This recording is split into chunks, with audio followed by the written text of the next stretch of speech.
Señor, llévame a tus atrios y al lugar santo, al altar de bronce.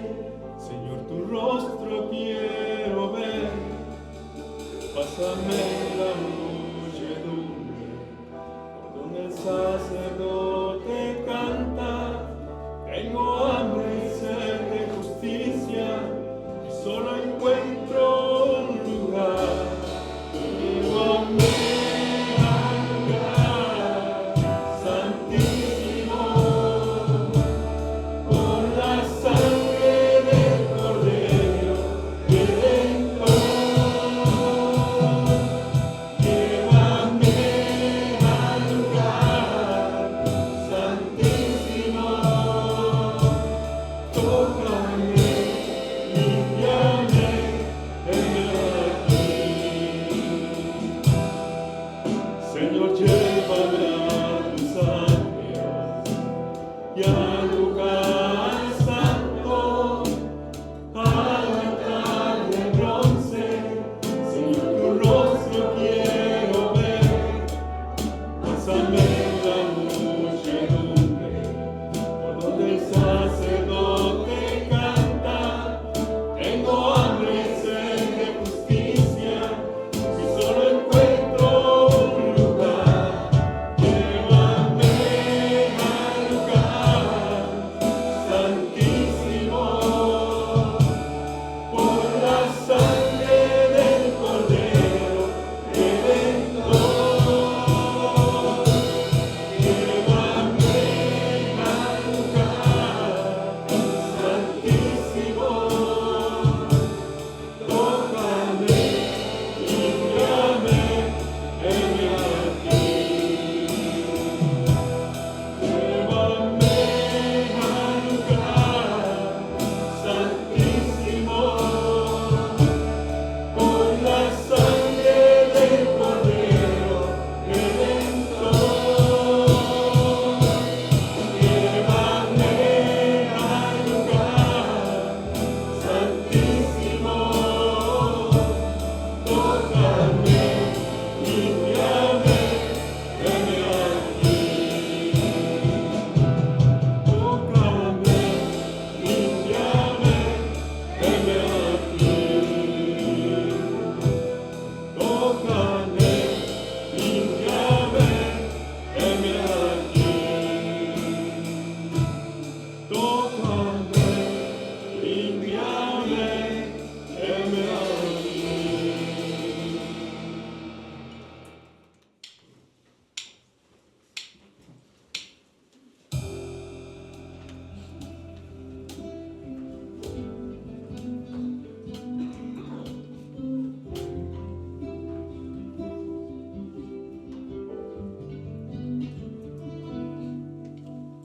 Quiero aprender a caminar, estar en tu presencia y vivir, hazme esperar, sentir que en tus manos me hallar mi libertad y descansar en ti.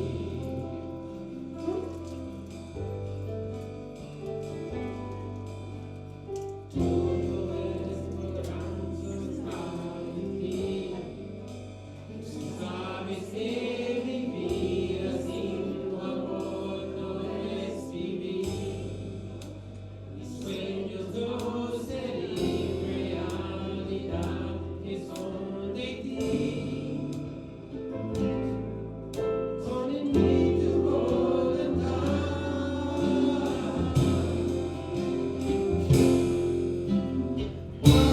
Guárdame en tu presencia, que todo yugo en mi interior se cubra con la acción. Acéptame a tu morada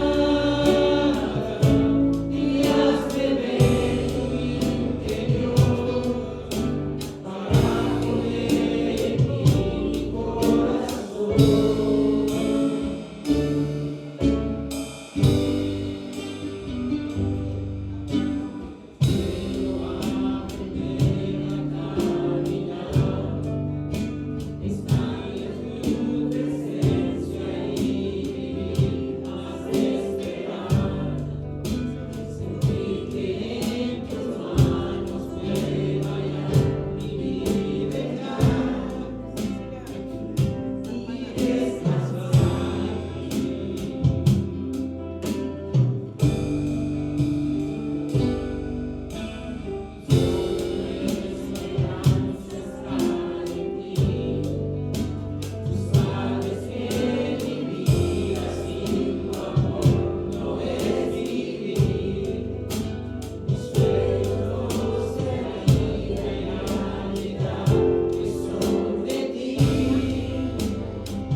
Nuestro texto de esta mañana se encuentra en Gálatas capítulo 1. Y si alguno de ustedes necesita una Biblia, por favor levante su mano y uno de los siervos o siervas le puede prestar una Biblia. Gálatas capítulo 1. Y como usted ha visto, vamos a tener comunión. Primer domingo de cada mes hacemos eso. Y explicaré un poco más de eso. Pero me gustaría hacer una introducción de este libro de Gálatas. Y es una salutación del apóstol Pablo. Pero si fuera tan amable seguirme en voz baja en la lectura de estos primeros 5 versículos y oraré una vez más. Pablo, apóstol, entre paréntesis dice, no de hombres ni por hombre, sino por Jesucristo y por Dios el Padre que lo resucitó de los muertos.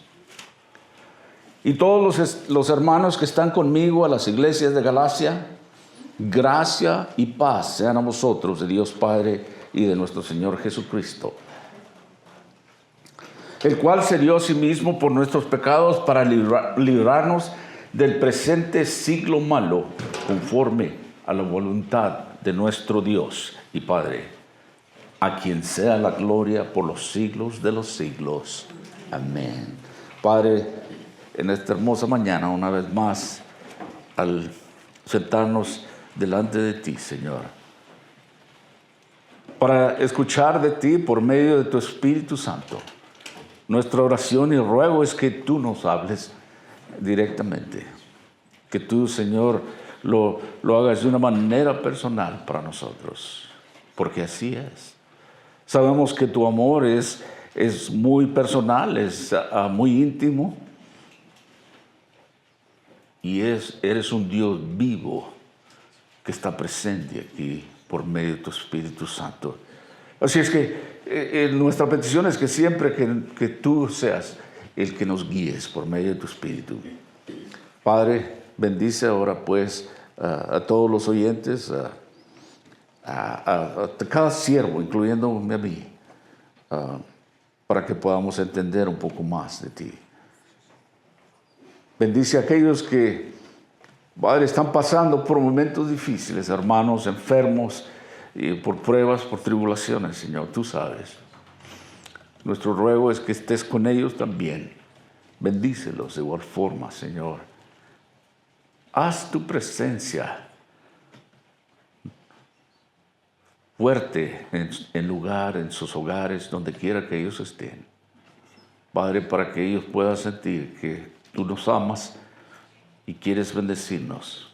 Y más que nada, nos ofreces un futuro que solo tú puedes dar. La vida eterna. Rogamos todo esto ahora en el nombre de Cristo Jesús. Amén. O sea que hemos estado estudiando el libro del Evangelio de Marcos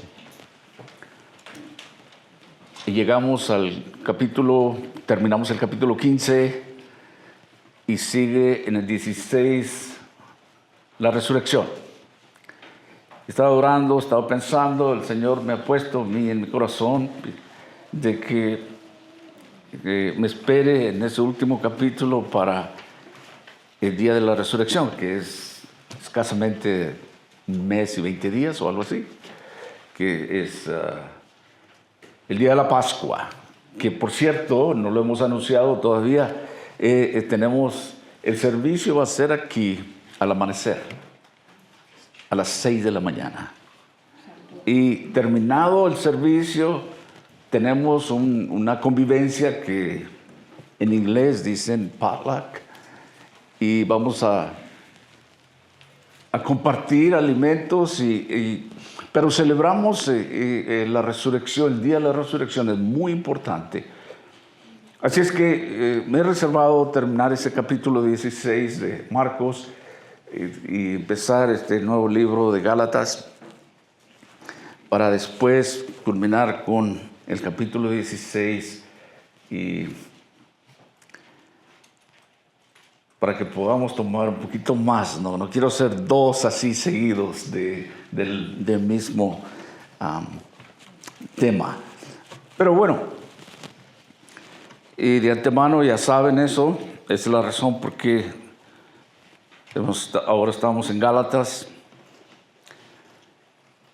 Pero este libro que es muy probable que sea uno de los primeros libros del Nuevo Testamento, de acuerdo a algunos estudiosos. Y fue escrito para las iglesias en la provincia de Galacia. Y no era solo para una congregación, sino que era para muchos. Y esto obviamente es muy importante. Gálatas, pues, fue escrito para aquellos que profesan ser cristianos. Y esta carta nos explica qué es el Evangelio, cómo funciona. De acuerdo a un comentarista, él dice eso. También hay otro comentarista que yo leí de él, de nombre Warren Wiersbe, si puedo pronunciarlo bien. Él dice que Gálatas es la palabra de Dios más fuerte en contra del legalismo. Otro dice que de una manera u otra, toda esta epístola está relacionada con la defensa de Pablo de la justificación solo por la fe. Gálatas también ha sido llamada la carta magna de la iglesia. Y Dios ha usado este mensaje para provocar avivamiento en muchas generaciones anteriores. Sabemos pues que el predicador de esta carta, una pequeña descripción de su vida, del apóstol Pablo, obviamente, un hombre que era judío, nació en una ciudad de nombre Tarso, pero a la misma vez tenía ciudadanía romana. Y él en un tiempo fue un líder religioso, judío, muy prominente y este hombre era altamente educado. Era un fariseo. Al principio, conocido como un perseguidor de la iglesia, antes de que él viniera a los pies de Cristo. En aquellos tiempos, la iglesia era conocido, los seguidores de Cristo, como los del camino. Más adelante vinieron a ser cristianos. ¿Pero cuál camino? El camino de Dios. Pero Pablo era un perseguidor de estos seguidores de Cristo. Obviamente antes de esa conversión que él tuvo, esa entrevista que tuvo con Dios, o por decirlo así, una conversión muy fuerte, quizás algunos dicen muy dramática, cuando él iba en su camino a Damasco. Su función era de llevar principalmente el evangelio a los gentiles.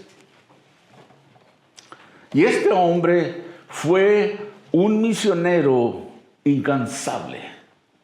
Parecía que no se cansaba. Realizó 3 o posiblemente 4 viajes misioneros, los cuales duraron varios años.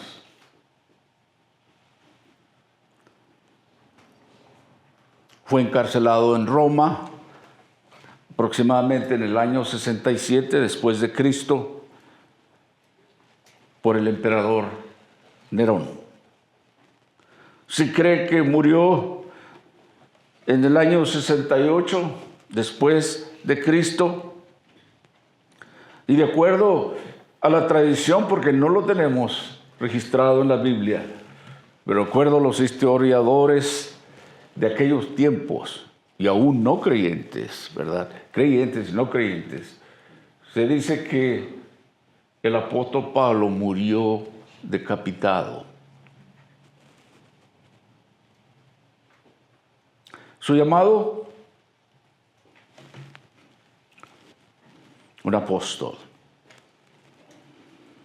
Llamado a ser apóstol. Nosotros muchas veces hablamos y decimos el apóstol Pablo, decimos todo el tiempo, ¿verdad? Pero ¿sabemos en realidad lo que queremos decir con apóstol?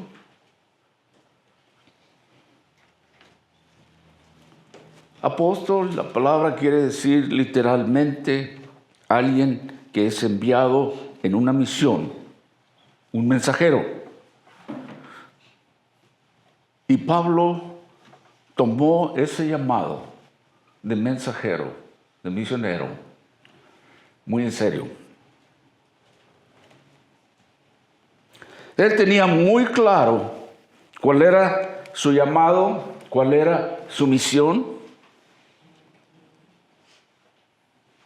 Él sabía cuál era su mensaje que debería de llevar. Sabía su mandato y lo vivió de manera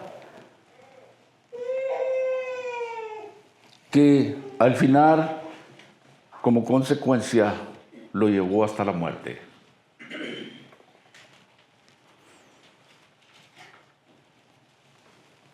El oficio del apóstol en el Nuevo Testamento no es un oficio que está activo hoy en día. A veces que usted y yo escuchamos por ahí que un predicador se refiere a sí mismo como apóstol. Pienso, en mi opinión, que esto es incorrecto, no es bíblico. Es decir, alguien que afirma ocupar el oficio de apóstol en el sentido de tener la misma autoridad que los 12 apóstoles originales, esto es un terreno muy peligroso al decir eso.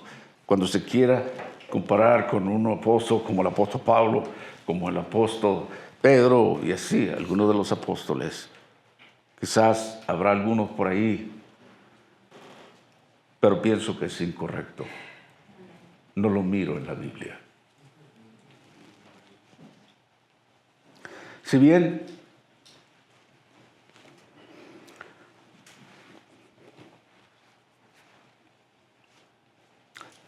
yo creo que todos estamos llamados a ser mensajeros del Evangelio, apóstoles, un enviado, pero no en el sentido como aquellos 12.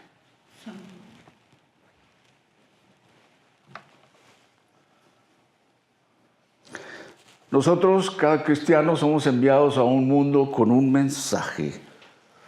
Hay características específicas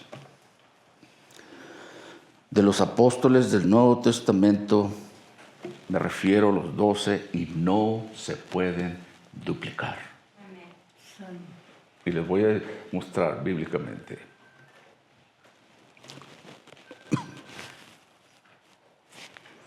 En Gálatas, Pablo defiende, tengo que hacer mis letras más grandes, defiende el evangelio de aquellos que agregarían la ley a la justicia. En otras palabras, aquellos que querían vivir de la manera antigua y la manera nueva, ahora en la era de gracia. Y querían poner las dos cosas, y Pablo, por eso les decía que él es un defensor muy fuerte en contra de todo que quieran agregar a la fe para salvación. En contra del legalismo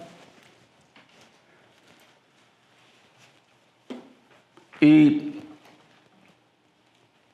la fe más la ley era lo que impulsaba a aquellos judaístas o al judaísmo en aquellos días.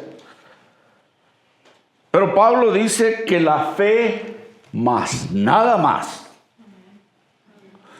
es la respuesta. La fe en Dios. No hay que agregársele más.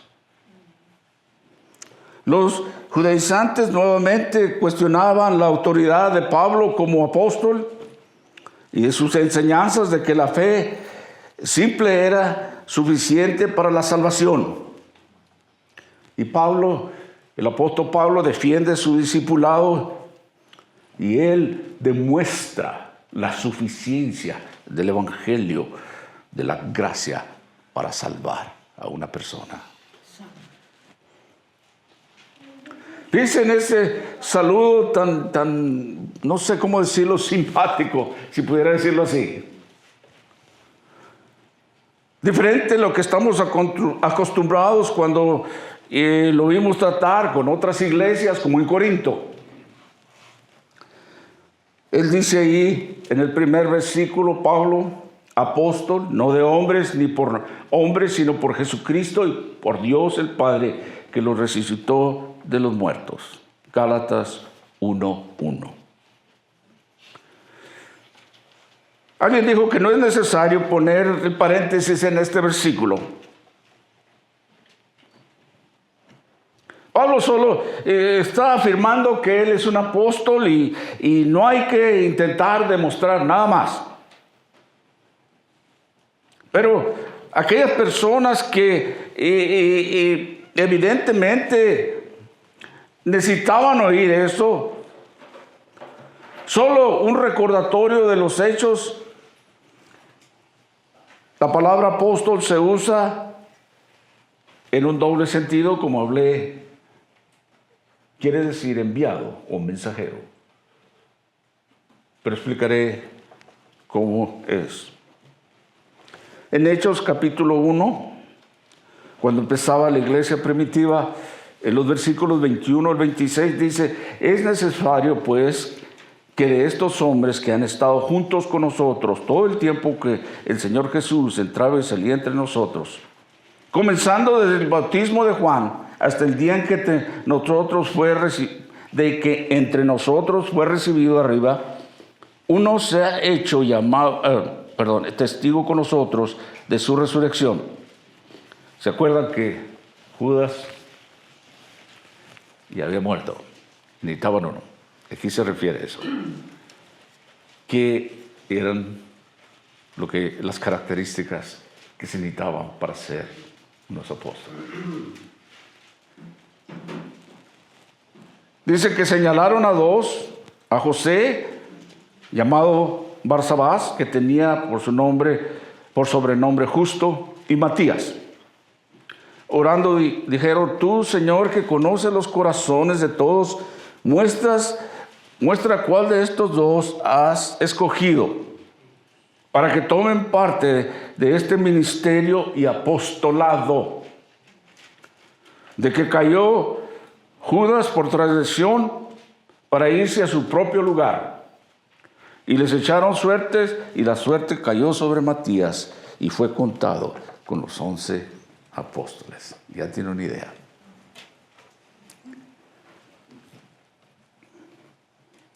Observe que dice ahí que los apóstoles tendrían que haber estado con el Señor Jesús durante esos 3 años. Y que fueran testigos de su ministerio posterior a la resurrección. También elegido por Cristo. Ustedes saben que a los 12 el Señor los eligió y Él sabía que lo iba a traicionar. A cada uno de ellos sirve. Él escogió a cada uno de sus discípulos al principio que vinieron a ser apóstoles. Y ahí está en Hechos capítulo 1 los requisitos para ese tipo de apóstol. Pero tiene que ser escogido por Cristo. Bueno, en Hechos 9, de los versículos 10 en adelante, dice, había entonces en Damasco un discípulo llamado Ananías, a quien el Señor dijo en visión: Ananías, y él respondió: heme aquí, Señor. Y el Señor le dijo: levántate y ve a la calle que se llama Derecha y busca en casa de Judas a un llamado Saulo de Tarso, porque he aquí él ora y ha visto en una visión a un varón llamado Ananías que entra y le pone las manos encima para que recobre la vista. Entonces Ananías respondió: Señor, he oído muchas cosas acerca de este hombre. Estaba hablando, refiriéndose a Saulo, que más adelante iba a ser Pablo.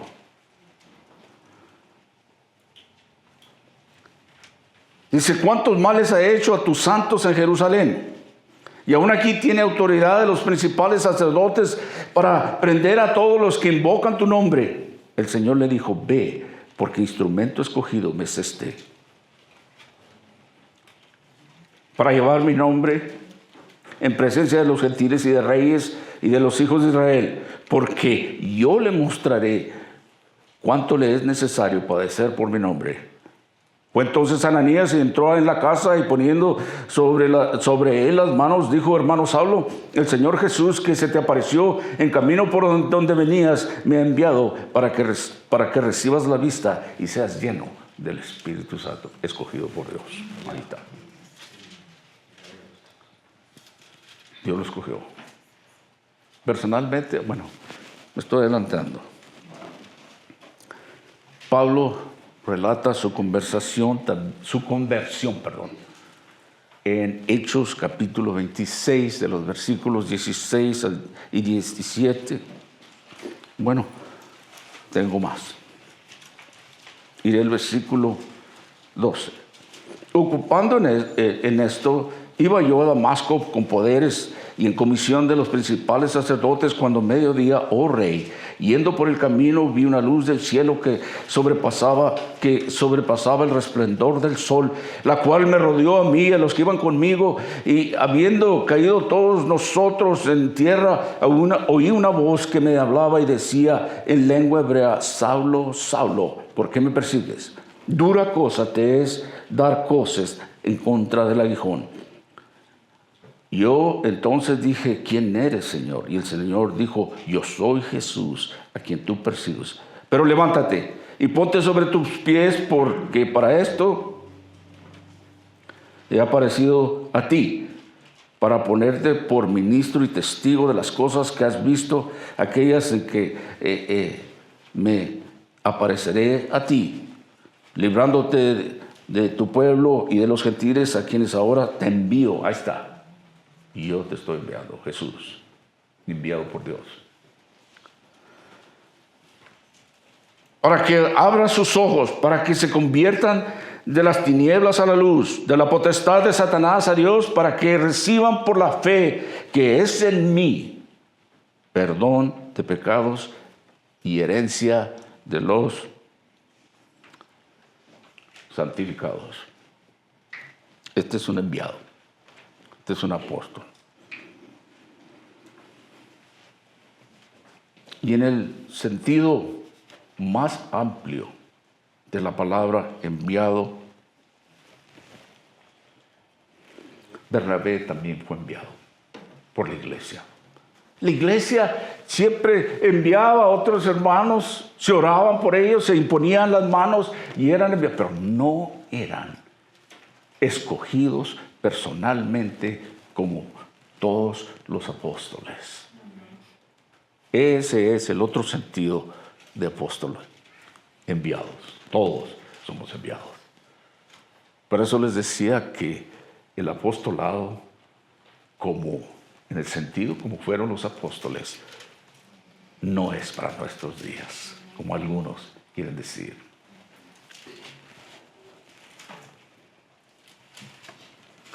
A mi parecer, ahí el apóstol Pablo tomó el lugar de Judas.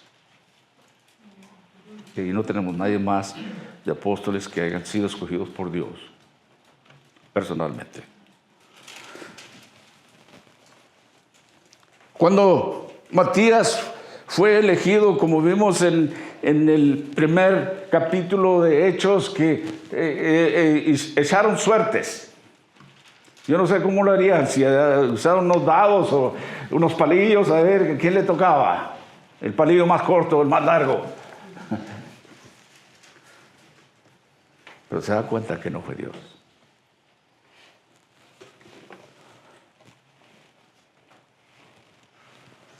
Otra cosa, sabemos muy poco o nada de Matías después de esto. ¿Verdad? En Hechos capítulo 1, de los versículos 15 al 26, como estuve leyendo, como le echaron las suertes, en lugar de confiar en el Señor, que les ayudaría a elegir, escogieron a Matías. Pero ya Matías no se menciona, ya más. Muchos estudiosos piensan que si el Espíritu Santo lo hubiera escogido, ciertamente en algún momento del camino habría puesto su sello sobre su nombre. Pero Pablo, sin embargo, demostró que era un apóstol y Matías no.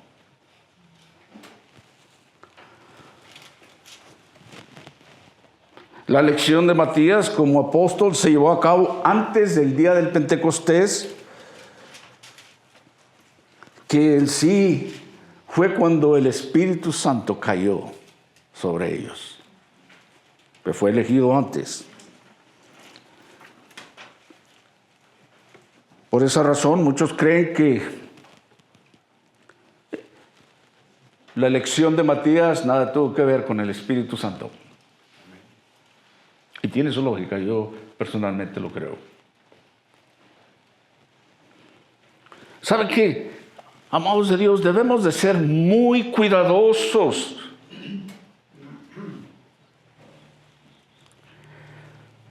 en nuestras iglesias para que no tengamos decisiones o votaciones y elecciones que no estén ordenadas por el Espíritu Santo. Creo que el apóstol Pablo es el hombre que el Espíritu de Dios escogió para tomar el lugar de Judas. Fue Dios, el Espíritu de Dios.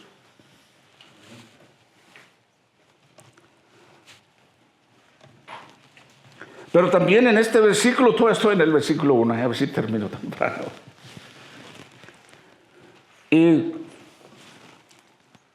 Pablo dice que su llamado no es de hombres.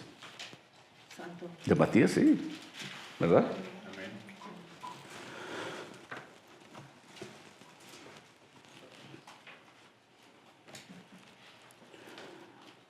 Él no era legalista. Él no es un apóstol por un nombramiento o comisión después de haber asistido a una escuela o haber tomado un curso prescrito. Pero él nos dice muy claro ahí que el apostolado no es por hombres. No fue por la preposición y las manos de un hombre, es decir, como tiene su lugar la imposición de manos sobre otros hermanos, pero no en el caso de Pablo.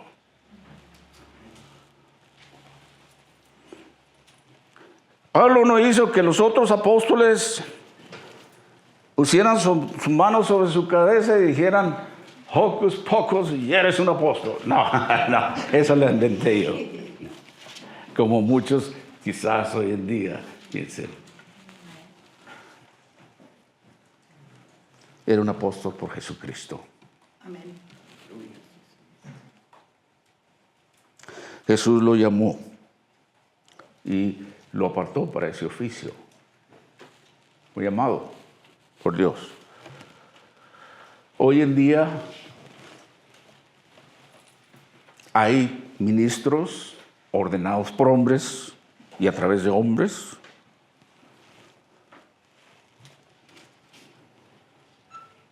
Algunos tienen que ir a la universidad bíblica y obtener ciertos títulos antes de poder ser ordenados y hacen eso. Pero esto es parte de los hombres.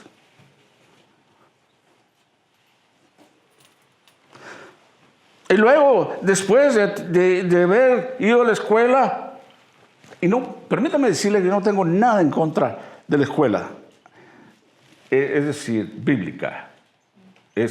Es una herramienta muy buena, pero no es lo que califica a un ministro. Tiene que ser llamado por Dios.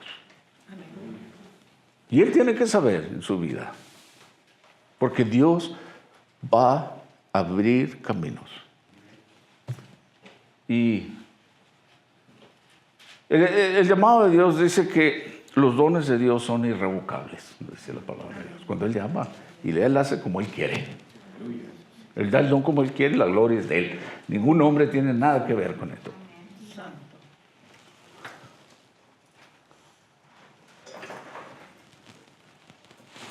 Y mucho después viene y se arrodilla y un grupo de hombres después de ir a la escuela y se reciben como ministros. Y yo digo que todo está bien, pero el llamado tiene que ser de Dios, no de hombre.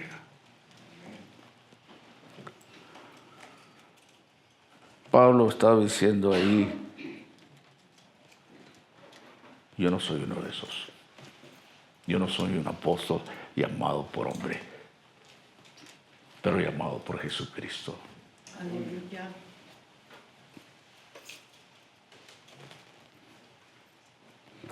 Ningún hombre tuvo nada que ver con el llamado de Pablo. Soy un apóstol, dijo él, directamente por Jesucristo y por Dios el Padre que lo resucitó entre los muertos. Directamente. Y luego en su salutación, él continúa y dice en el versículo 2, y todos los hermanos que están conmigo en las iglesias de Galacia. Aquí la palabra iglesia se usa de dos maneras en el Nuevo Testamento. Uno que el significado es de que la iglesia incluye a todo el cuerpo de creyentes.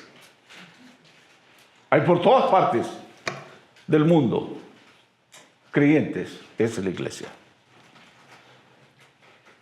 El creyente, nosotros, somos el templo del Espíritu Santo, no el lugar. Este es un buen lugar, pero llamamos iglesia porque nos reunimos ahí. Pero entendemos perfectamente que la iglesia son los seguidores y creyentes de Cristo. Amén. Aleluya.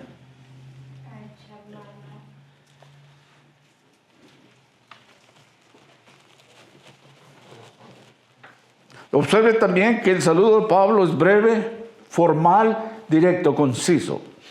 No se menciona a nadie personalmente. No está escribiendo solo a una iglesia, sino a varias iglesias de Galacia. Les decía que todos los diferentes grupos que han confiado en Cristo como su Salvador son o somos llamados la iglesia de Cristo. El otro significado que se usa la palabra iglesia se refiere a asambleas locales, que es como Pablo usaba la palabra aquí. Había iglesias o asambleas locales en muchas partes de Galacia. Había una iglesia en Antioquía, de Pisidia, en Derbe, en Listra y en otros lugares que había visitado. Así es que la carta era para todos. La iglesia. Escribía a todas las asambleas locales, a todas las iglesias. En la epístola de los Efesios vemos a la iglesia como un cuerpo corporativo de creyentes y la iglesia invisible. Los creyentes deben de identificarse como un cuerpo local de creyentes, ¿verdad? Pues así lo hacemos, nos reunimos aquí, pero entendemos lo que es la iglesia de Dios. No somos únicos, es decir, no solo este grupo o otro grupo por allá. Entonces la palabra es para todos. Les decía que está escrita para aquel que profesa ser creyente de Cristo o seguidor de Cristo. Versículo 3. Gracia y paz a vosotros de Dios Padre y de nuestro Señor Jesucristo. Este es un saludo muy normal o formal que el apóstol Pablo usaba en la mayoría de sus epístolas. La palabra gracia en este versículo es la forma gentil de saludo en ese día. Qué suave es eso. La gracia de Dios esté con ustedes. La gracia de Dios. Hey, ¿no es así? ¿No es así que estamos por su gracia aquí?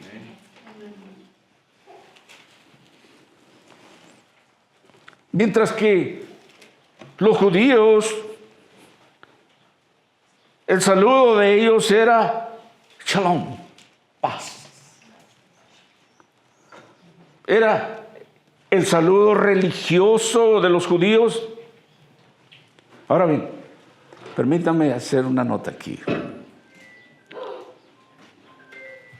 Shalom, paz, viene después de la gracia de Dios. Cuando alguien entiende y conoce la gracia de Dios y le entrega su vida a Él, entonces conoce el shalom, conoce la paz que solo Dios puede dar.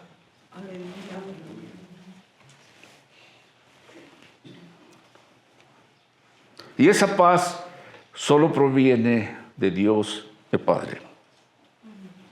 Versículo 4. El cual se dio a sí mismo por nuestros pecados para librarnos del presente siglo malo, conforme a la voluntad de nuestro Dios y Padre. Versículo maravilloso también. Jesucristo se dio a sí mismo por nuestros pecados. Es decir, no hay nada que nosotros podamos agregar a ese sacrificio por nuestros pecados. Jesucristo, más Jesucristo, más Jesucristo, igual Jesucristo. No hay más. Es lo que dice Pablo. Así es que, ¿qué tenemos que dar? ¿Qué tiene usted que dar? ¿Qué tengo yo que dar? ¿Hay algo? Es decir, para agregar a ese sacrificio no hay nada. Hay cosas que podemos darle nosotros a Dios, pero no para ese sacrificio de salvación. Él se entregó a sí mismo. Esto es glorioso.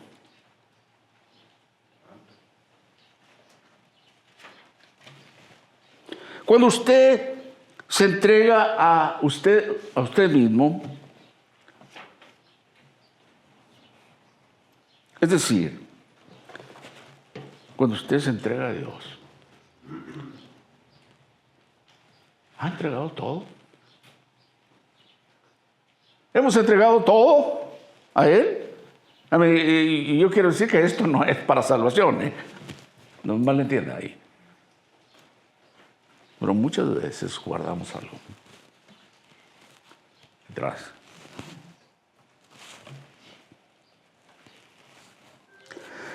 En otras palabras, ¿ha entregado usted todo lo que es, todo lo que tiene, todo su tiempo,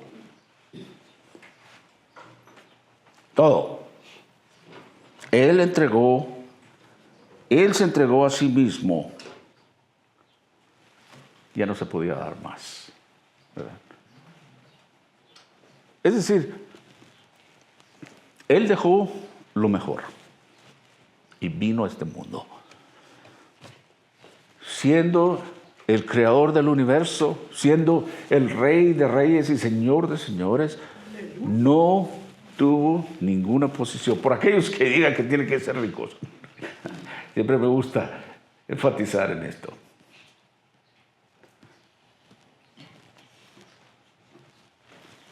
En este mundo no tenía posesiones materiales. Y era el rey. Y era el creador. Es el Dios. Él se dio a sí mismo, lo dio todo, todo. Por usted y por mí.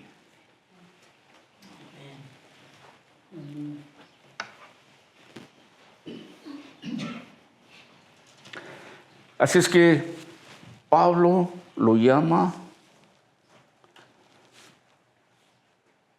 nuestro Señor Jesucristo, dice él. Nuestro. Él dice, Él es mi Salvador. ¿Puede decir usted eso? ¿Podríamos decir esto?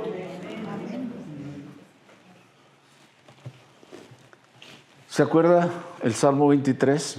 El Señor es mi pastor. Mi. No es el pastor nada más. Es mi pastor. Y no hay nadie más como Él. Habrá pastores ahí por allá, pero no hay otro, no, nadie como Él. Les conté aquella broma de aquel pastor que le preguntó a aquellos niños que quién era el pastor. Este pastor preguntándole a los niños, digo, oh, pues es Jesús. ¿Y yo qué soy? Bueno, pues usted es, yo creo, uno de los perritos que anda ahí detrás de las ovejas. Ya, echándome la mina, ¿no? No.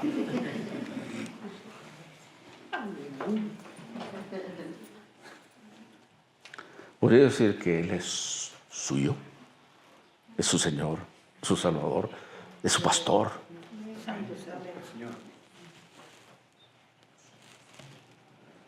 Pero Pablo continúa hablando del presente siglo malo.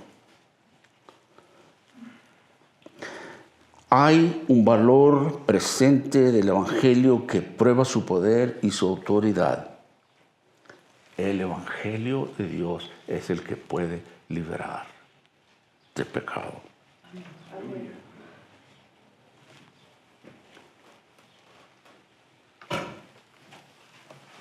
Observamos también que conforme a la voluntad de Dios y nuestro Padre, Él puede liberarnos y no será conforme a la ley ni conforme a la voluntad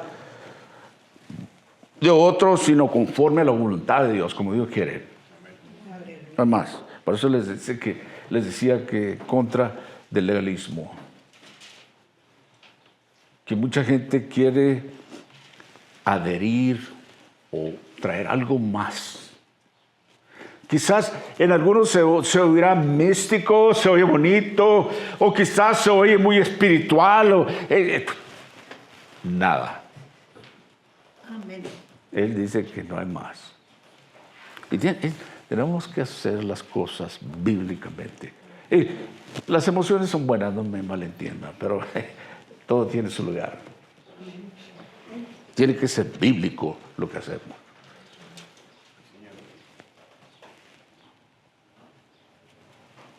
Él puede liberarnos, Él quiere liberarnos. Él lo liberará y lo hará conforme a la voluntad de Dios, si tan solo usted y yo nos entregamos a Él.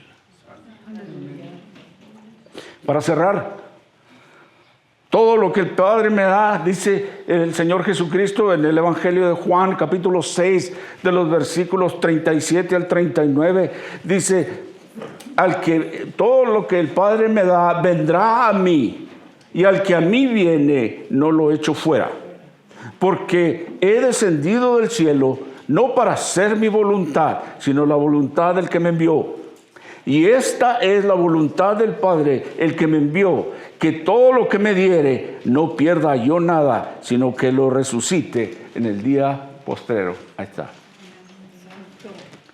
Todo el que viene a Cristo verdaderamente no lo va a perder. Y Él sabe. Él sabe. Él sabe exactamente cada uno de nosotros, nuestros corazones. Y sabe que el Señor nos está hablando a todos. Antes de tener comunión, quiero terminar con esto. En Isaías 49:8 dice, así dijo Jehová, en tiempo aceptable te oí, en el día de la salvación te ayudé, y te guardaré, y te daré por pacto al pueblo, para que restaures la tierra, que heredes asoladas heredades. Pablo, algo muy parecido a esto, dice 2 Corintios 6:2, porque dice, en tiempo aceptable te he oído, y en el día de la salvación te he socorrido. He aquí ahora el tiempo aceptable, he aquí el día de la salvación. Hoy es el día de la salvación. Él lo ha oído. Él sabe de la necesidad. Lo ha dado todo. Le daría usted su vida a Él. A este que lo ha amado tanto, que ha dado su vida por usted. Pablo, una vez que aprendió y entendió, él fue un obrero incansable hasta la muerte. Pero él fue enviado por Dios. Y expliqué que ese era un tiempo especial. No se puede duplicar. Pero para ser llamado un apóstol tenía que tener esos requisitos. En ese sentido. Pero todos somos llamados a llevar el Evangelio. Dios nos ha hecho en ese sentido apóstoles, enviados con su mensaje. Pero esta mañana, aquellos que Él está esperando, Él dice, el día de la salvación es hoy. Le entregaría su vida en esta mañana. Padre, te damos gracias. Gracias por este tiempo que hemos tenido en tu palabra. Pedimos ahora, Señor, que examines nuestros corazones. De acuerdo, venimos a esta mesa para tomar de estos elementos. Pero para aquellos que aún no han entregado su vida, Señor, que sea un tiempo, Señor, de oración, un tiempo de meditación, de autoexaminación. Padre, que sabemos que tú no te forzas en nadie. Que ellos puedan sentir el llamado de tu Espíritu Santo. El llamado a ser uno de sus seguidores. A uno del camino. A un cristiano que es seguidor de Cristo. Padre, que sea tu Espíritu el que traiga la convicción y no hombre. Porque es tu palabra poderosa, Señor, la que puede, Señor, penetrar tan profundo como dice tu palabra, que llega hasta lo más profundo de nuestro corazón, como una espada punzocortante que corta hasta el entrar, pero tiene ese maravilloso también efecto de poder sanar. porque nos toca y nos hace ver tu palabra, Señor, nuestra gran necesidad. Y a la misma vez nos da sanación espiritual. Padre, que tú hables con cada individuo, con cada persona, porque sabemos que tú eres un Dios personal y que tú tomes, Señor, control aquí en este lugar, Señor, y sea tu Espíritu Santo el que traiga gente a ti, personas a ti, no a una institución, no a un lugar, sino a los pies de Cristo, como todos tenemos que venir. Así es que al tomar estos elementos, Padre, que tú has reservado como algo de memoria, algo de recuerdos, para aquellos que son parte de tu familia. Este es para la casa de Dios, que debemos de tomarlo seriamente, con cuidado, examinando nuestros corazones, porque este es un mandato tuyo. Pablo también nos habla de esto. Te damos gracias que podemos tener este privilegio en esta mañana, estar ante tu presencia y ser parte de tu iglesia y tomar estos elementos en memoria de Cristo. En nombre de Jesús oramos.